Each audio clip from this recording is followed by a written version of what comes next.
बिस्मिल्लाहिर्रहमानिर्रहीम। My dear students, अस्सलाम वालेकुम। आप देख रहे हैं math with Yasir Rafat. Dear students, 7.2 exercise का क्वेश्चन नंबर 6 आज हम डिस्कस करने जा रहे हैं। 6 और 7 कोशिश करेंगे कि 2 क्वेश्चंस आज के लेक्चर में हम आपके साथ डिस्कस करें। क्वेश्चन नंबर 6 पे कह रहा है कि find 2 middle terms.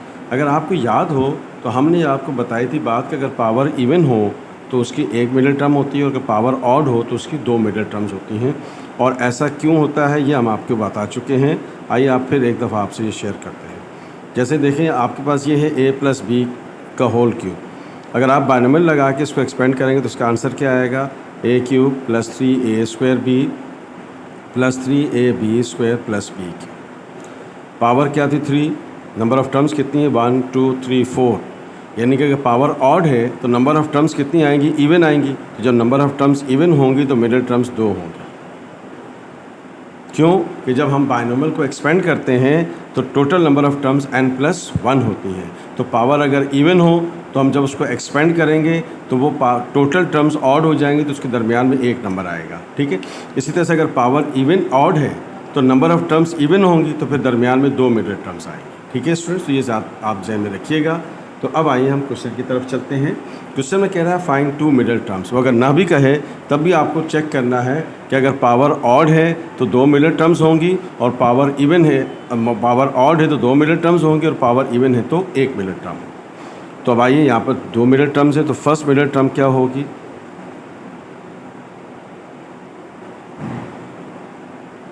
First middle term होगी n+1/2। तो सेकंड मिडिल टर्म क्या होगी?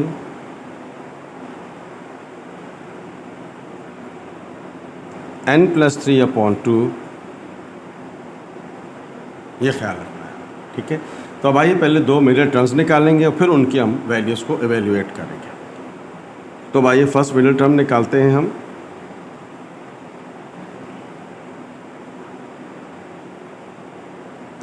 फर्स्ट मिडिल टर्म आपके पास क्या है? n कितना है? 7 + 1/2। अब देखें 7 + 1 8 हो गया। 8 को डिवाइड करेंगे 2 से तो फर्स्ट मिडिल टर्म आ गई। ये हमारे पास फोर्थ मिडिल टर्म आ गई। फिर इसकी हम वैल्यू फाइंड करेंगे। पहले हम सेकंड मिडिल टर्म निकाल लेते हैं। सेकंड मिडिल टर्म आपके पास क्या आई?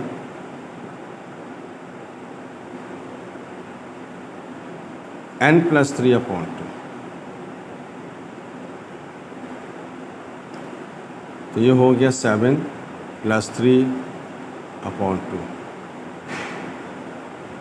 तो 7 + 3 कितना हो गया? 10। 10 को 2 से डिवाइड करेंगे तो सेकंड मिडिल टर्म आ गई आपके पास, फिफ्थ मिडिल टर्म आ गई।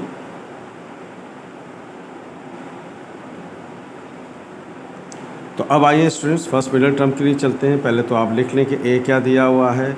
a आपको दिया हुआ है x3, b आपको दिया हुआ है 1/x², n आपको दिया हुआ है 7। पहले हम निकाल लेते हैं t4। t4 का मतलब क्या हुआ? 3 + 1। 3 + 1। तो अब आगे आइए फार्मूला लगाते हैं। तो अब आइए फार्मूला लगाते हैं। फार्मूला क्या था? tr+1 = NCR, n combination r, a power n-r और b पावर r। तो ये हो गया आपके पास 3 + 1। तो n कितना था आपके पास? n आपके पास है 7 कॉम्बिनेशन 3 और a की वैल्यू क्या है? x3 7 - 3। b क्या है आपके पास? 1/x²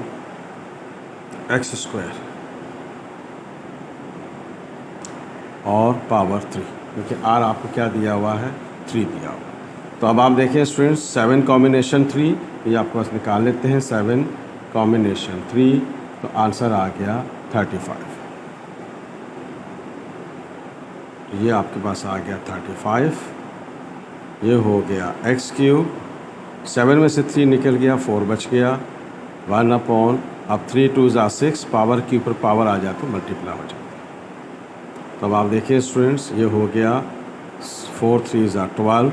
ये +6 है, ऊपर आकर क्या हो जाएगा -6। तो इसकी फोर्थ टर्म की वैल्यू आ गई हमारे पास 6।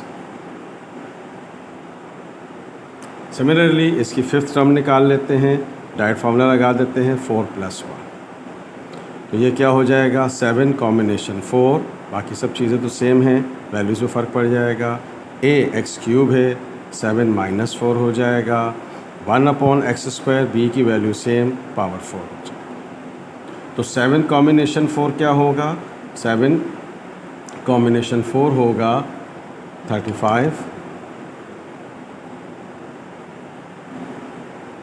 तो ये आपके पास 7 में से 4 निकल गया, 3 बच गया, और ये हो गया आपके पास 4 × 2 = 8। तो अब देखें स्टूडेंट्स, ये हो गया 3 × 3 = 9, ये +8 है, ऊपर आकर -8 हो जाएगा।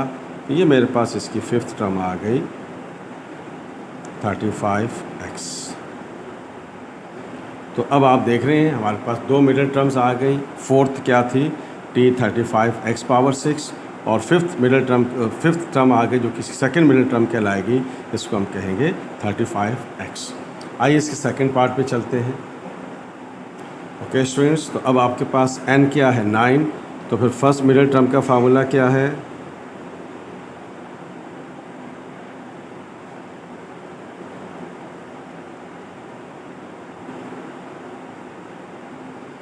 फर्स्ट मिडिल टर्म पहले फार्मूला लिख लेते हैं, n + 1/2।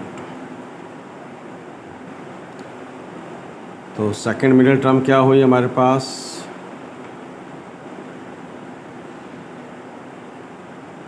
n + 3/2। अब n का मतलब क्या है 9, तो अब आइए हम इसकी फर्स्ट मिडिल टर्म निकाल लेते हैं।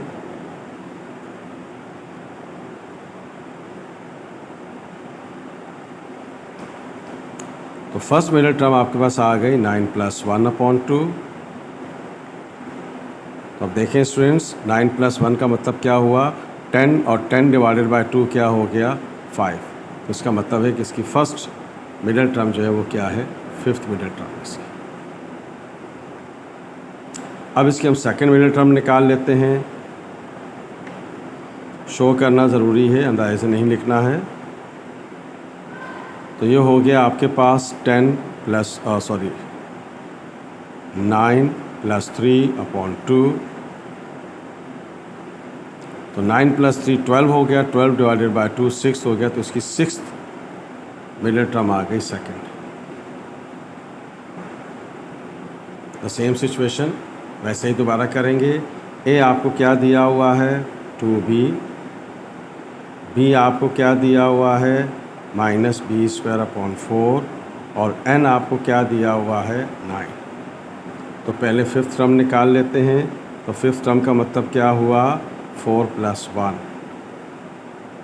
4 + 1। तो आइए डायरेक्ट फार्मूला लगा देते हैं फिर, 9 कॉम्बिनेशन 4, a का मतलब हुआ 2b, n - r, 9 - 4, b² - 4, ये b हो गया, और पावर 4। तो देखें स्टूडेंट्स, ये हमारे पास फिफ्थ टर्म आ जाएगी। तो 9 कॉम्बिनेशन 4 9 कॉम्बिनेशन 4, आंसर आ गया 126। ये हो गया 2b⁵, पावर इवन है तो नेगेटिव पॉजिटिव हो जाएगा, 4 × 2 = 8 हो जाएगा, और 4 की पावर 4 हो जाएगा। सिंप्लीफाई कर लेते हैं इसको अलग अलग करके। तो देखें स्टूडेंट्स, ये हो गया t5 126, 2⁵, b⁵, b⁵8। और देखें ये 4 है तो 2 की पावर 2 होल पावर 4 कर देते हैं, तो काम और आसान हो जाएगा, डायरेक्ट सिंप्लीफाई हो जाएगा। या आप पावर 5 निकाल के इसको मल्टीप्लाई करके 4 की पावर 4 निकाल के डिवाइड कर दे, बात एक ही है। आगे चलते हैं। ये इसकी फिफ्थ टर्म आ गई, 126 अपनी जगह रहेगा, 2⁵ अपनी जगह रहेगा। अब देखें b⁵8 और b⁵ 5 कितना हो जाएगा 13, तो ये b पावर 13 हो जाएगा। बेस सेम है तो पावर ऐड हो जाती हैं। सिमिलरली 4 2 ज़ा 8 हो जाएगा, तो ये हो जाएगा 2 की पावर 8। तो देखिए स्टूडेंट्स, ये हो गया हमारे पास फिफ्थ टर्म। तो ये हो गया आपका 126 2 पावर 8 माइनस 5 b पावर 30। तो ये हो गया आपके पास 126 2 पावर 3 बच गया। 2 पावर 3 का मतलब 8 हो गया, तो 126 डिवाइडेड बाय 8, तो आपके पास आंसर आ गया 63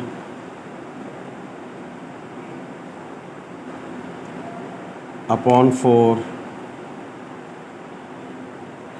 b पावर 30। ये ख्याल रहे ये 2 पावर 3 है। ये मेरे पास इसकी फिफ्थ टर्म आ गई। तो अब आइए हम इसकी सिक्स टर्म निकाल लेते हैं, डायरेक्टली कर लेते हैं इसको भी। 5 + 1 6 होगा। तो ये हमारे पास आ गया 9 कॉम्बिनेशन 5, ऐसे भी लिख सकते हैं। तो ये हो गया आपके पास a 2b 9 minus 5 minus b square upon 4 power 5। ये हो गया डियर स्टूडेंट 6। तो ये 9 कॉम्बिनेशन 5 निकाल लेते हैं। 9 कॉम्बिनेशन 5 126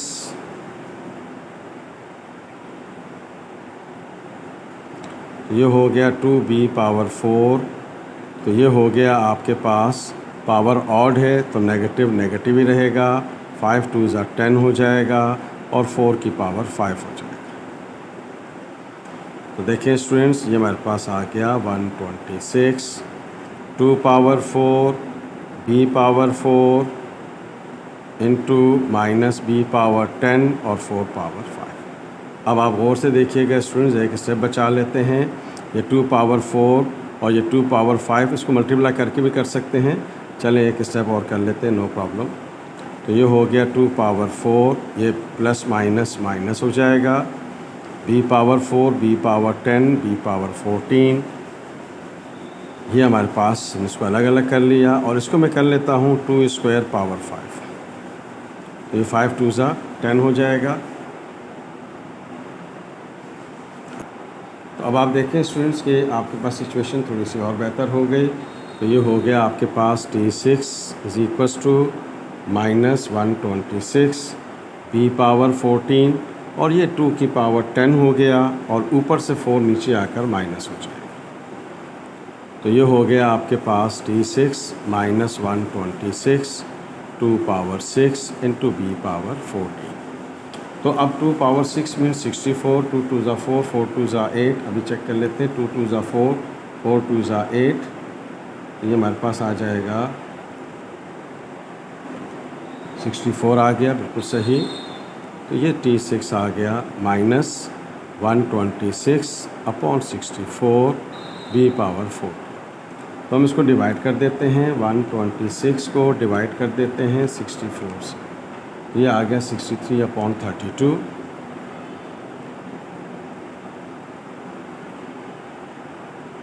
b पावर 14। ये हमारे पास सेकंड इसकी मिडिल टर्म आ गई। डियर स्टूडेंट्स, हमने इस क्वेश्चन में 2 मिडिल टर्म्स फाइंड करना सीखा है। आइए नेक्स्ट क्वेश्चन में चलते हैं, द सेम एक्सरसाइज। अब देखिए स्टूडेंट्स, सिमिलरिटी है थोड़ी सी, थोड़ा सा चेंज है, वो क्या है उसको हम नोट डाउन करेंगे। Right in the simplified form the term independent of x। तो अब आप देखें स्टूडेंट्स, a आपको क्या दिया हुआ है 2x, b आपको क्या दिया हुआ है 1 अपॉन एक्स स्क्वायर और n आपको क्या दिया हुआ है 9। फार्मूला हमारे पास क्या है TR + 1 n combination r a power n minus r and b power r।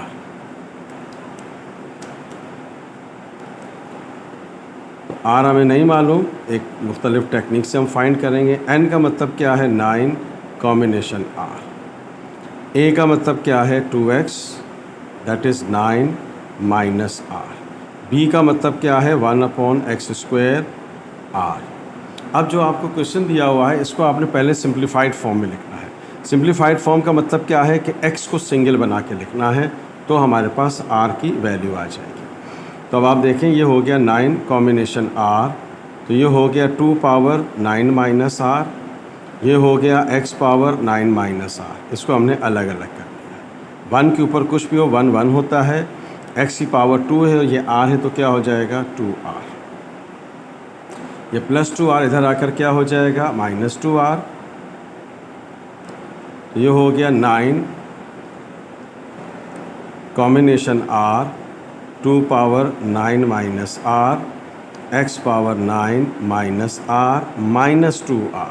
ये प्लस 2r ऊपर आकर क्या हो जाएगा माइनस 2r। तो अब आप देखें स्टूडेंट्स, ये हो गया 9 combination r into 2 power minus r into x power minus 3r। अब आप देखें स्टूडेंट्स कि हमने क्या फाइंड करना है। हमने फाइंड करना है we need a term independent of x। We need a term independent of x।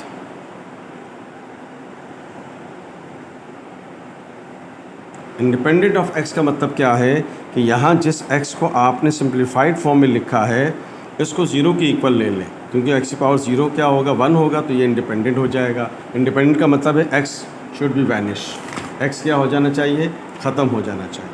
तो फॉर दिस पर्पस हम क्या कहेंगे, therefore 9 minus 3r should be equal to 0। यानी कि ये जो हमने x को सिंप्लीफाइड फॉर्म में लिखा है इसको हमने किसकी इक्वल करना है 0। इसीलिए हमने कहा कि x को सिंगल फॉर्म में बनाना है। तो अब यहाँ से हमारे पास क्या आ जाएगी, r की वैल्यू आ जाएगी, 3 3 = 9। तो अब आप देख रहे हैं कि ये मेरे पास r की वैल्यू आ गई।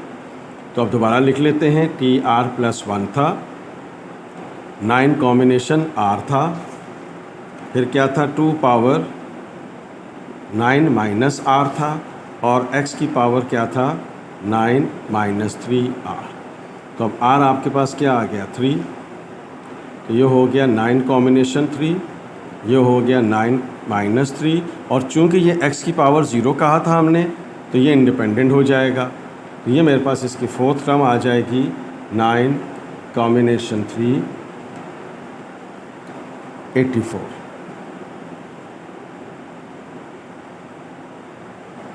और 2 पावर 6।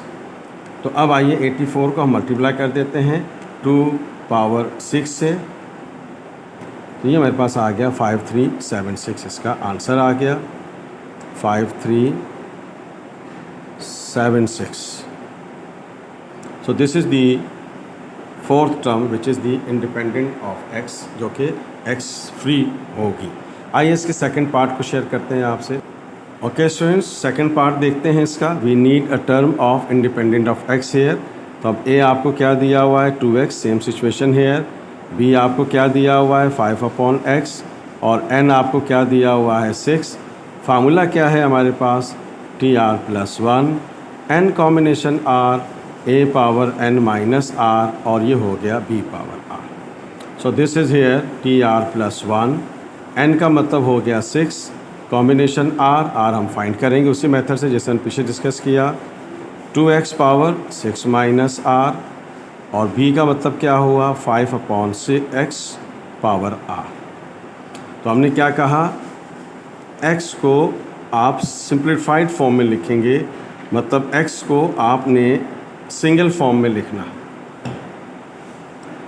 सिंगल फॉर्म में लिखना है। तो ये हो गया 6 माइनस r, ये हो गया 5 पावर r, और ये हो गया x पावर r।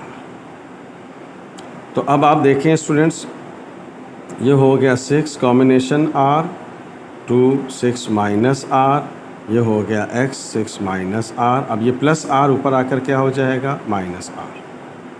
तो now you see here 9 combination r, 2 power 6 minus r into 5 power r into x power minus 2r। तो अब आप देख रहे हैं कि हमने x को सिंप्लीफाइड फॉर्म में लिख दिया, and we need the term independent of x, that means this should be equal to 0। यहाँ आप लिख लें we need a term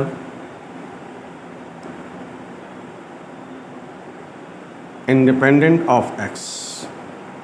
That means 6 minus 2r equal to 0. तो ये हो गया 2r, 2 3 ज़ा 6. तो आप देख रहे हैं कि r की वैल्यू मेरे पास आ गई। अब इस r की वैल्यू को यहाँ पुट कर देते हैं तो हमारे पास इसका फाइनल आंसर आ जाएगा। तो आइए हम इसकी वैल्यू को पुट कर लेते हैं। r3 आ गया और n आपको क्या दिया हुआ है 6।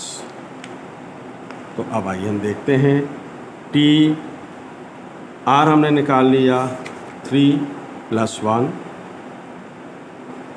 3 + 1, ये हो गया 6 कॉम्बिनेशन 3। उसके बाद हमने क्या किया 2 की power 6 - 3 into 5 power r, 5 power 3 into x power 0। तो ये हमारे पास आ गया T4। ये डी स्टूडेंट हमारे पास आ गया 6 कॉम्बिनेशन 3। The answer is 20। तो ये हो गया 2 पावर 3, ये हो गया 5 पावर 3 इंटू 1। तो अब आइए इन सबको हम मल्टीप्लाई कर देते हैं। तो ये हो गया आपके पास 20 मल्टीप्लाई बाय 8 मल्टीप्लाई बाय 125। ये आंसर आ गया 20000। ये हमारे पास क्या हो गया, इसका रिज़ल्ट आ गया 125 मल्टीप्लाई बाय 8 मल्टीप्लाई बाय 20। तो अब आप देख रहे हैं this is the fourth term of this expansion which is independent of X. Dear students, आज के लेक्चर में हमने 2 क्वेश्चंस आपके साथ शेयर किए। That was question number 6 and question number 7, जिसमें हमने 2 मिडिल टर्म्स फाइंड करना सीखा and how to find out the term independent of X. इन क्वेश्चंस में मोस्ट इंपॉर्टेंट क्वेश्चन से प्रैक्टिस कीजिएगा। If you like this video please share it and subscribe my channel. Math with Yasir Rifat. दुआ में बहुत ज़्यादा याद रखिएगा। Thank you so much. अल्लाह हाफिज़।